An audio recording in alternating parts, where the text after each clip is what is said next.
Hi friends, మన ఛానల్ని ఎవరైనా కొత్తగా చూస్తుంటే లైక్ చేసి సబ్స్క్రైబ్ చేయండి. మనం ఫ్యాబ్రిక్ పైన పెయింటింగ్ ఎలా చేసుకోవాలో చూద్దాము. ఫస్ట్ కార్బన్ పేపర్తో ట్రేసింగ్ చేసుకోవాలి. నేను ఆ పిక్చర్ ఎలా ఉందో నేను ఫస్ట్ పెన్సిల్తో పేపర్ పైన వేసుకున్నాను. దాని తర్వాత ట్రేసింగ్ పేపర్తో ట్రేస్ చేశాను. అది ఎలా ఉందో అలా ట్రేస్ చేసి దాని తర్వాత మనకు ఏ క్లాత్ పైన అయితే మనం డిజైన్ వేయాలనుకుంటున్నామో ఆ క్లాత్ తీసుకోవాలి.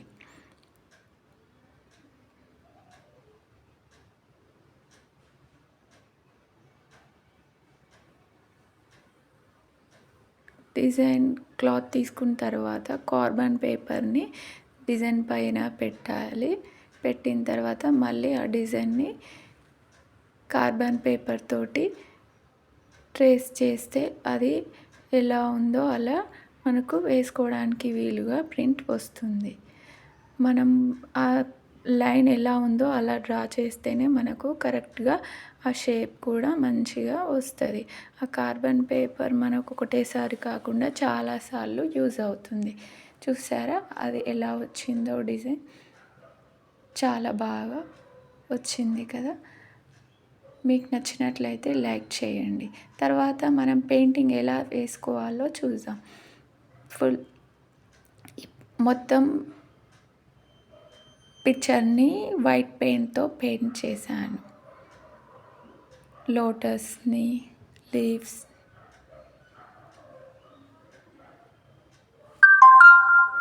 వైట్ కోటింగ్ వైట్ పెయింట్తో ఫస్ట్ పెయింట్ చేసి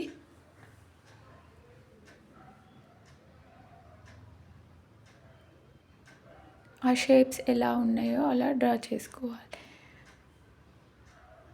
దాని తర్వాత మనకు ఎక్కడెక్కడ అయితే డార్క్గా కావాలో అక్కడ వైట్తో చేసుకొని లైట్గా ఉన్న దగ్గర వదిలేసుకుంటే సరిపోతుంది.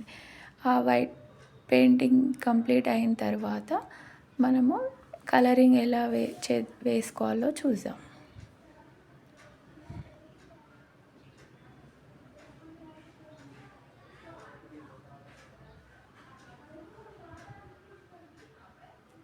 చూసారా, నేను ఒక్కో ప్లేస్లో లైట్గా ఒక్కో ప్లేస్లో డార్క్గా వేసాను. అక్కడ మనకు కలర్ షేడింగ్ డిఫరెన్స్ అనేది తెలుస్తుంది. మనకు పిక్చర్ అవుట్లుక్ అనేది చాలా బాగా నీట్గా వస్తుంది.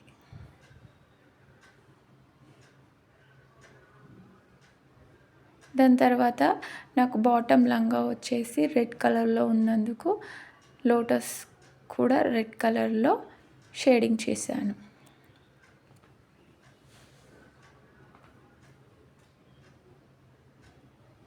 పింక్ కలరే వేయాలి, అదే కలర్ వేయాలి అని మనకు బాటమ్ ఏ కలర్లో ఉంటే ఆ కలర్లో వేసుకోవచ్చు. మనకు లుక్ అనేది చాలా బాగా వస్తుంది. దాని తర్వాత లీవ్స్కి గ్రీన్ కలర్ వేశాను. అది క్లాత్ కూడా సేమ్ కలర్ కావడంతో గ్రీన్ అనేది కనిపించట్లేదు. ఫైనల్లో మనం దాన్ని గోల్డ్తో షేడ్ చేసిన తర్వాత అవుట్లుక్ అనేది బాగా కనిపిస్తుంది.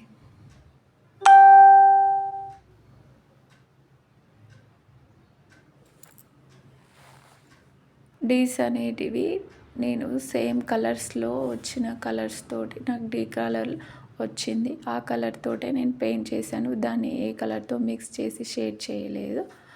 మనకు అలా ఆ కలర్ కావాలి అనుకుంటే blue and red colour mix చేస్తే మనకు ఆ కలర్ వస్తుంది. దాని తర్వాత బ్లాక్ ఎక్కడెక్కడ అవసరం పడుతుందో అక్కడ బ్లాక్ కలర్తో ఓన్లీ ఐస్కి, నోస్కి, లెగ్స్కి వేశాను.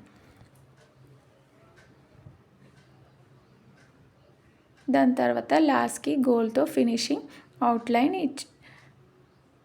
ఎక్కడెక్కడ నేనైతే కలర్స్ వేయలేదో అవుట్లైన్ మొత్తం గోల్డ్తో వేశాను.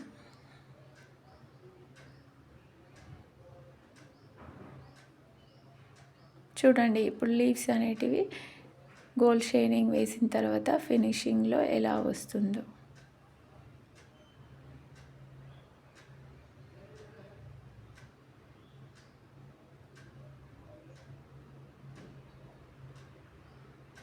ఆ గ్రీన్లో కలిసిపోయిన తర్వాత కూడా మిక్సింగ్ చేసిన తర్వాత చాలా బాగా కనిపిస్తుంది.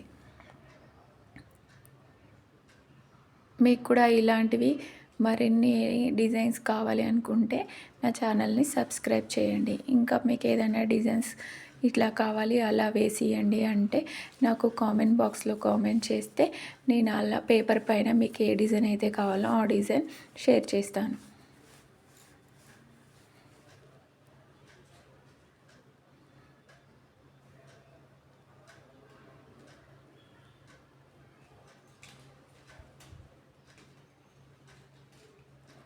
మనం లైన్ అనేది ఎంత నీట్గా ఎంత థిన్గా వేసుకుంటే అంత థిక్, ఎక్కడ థిక్ కావాలి ఎక్కడ థిన్ కావాలి చూసుకొని వేసుకోవాలి. చూడండి అవుట్పుట్ ఎలా వచ్చిందో, ఎలా ఉందో లైక్ చేసి కామెంట్ చేయండి.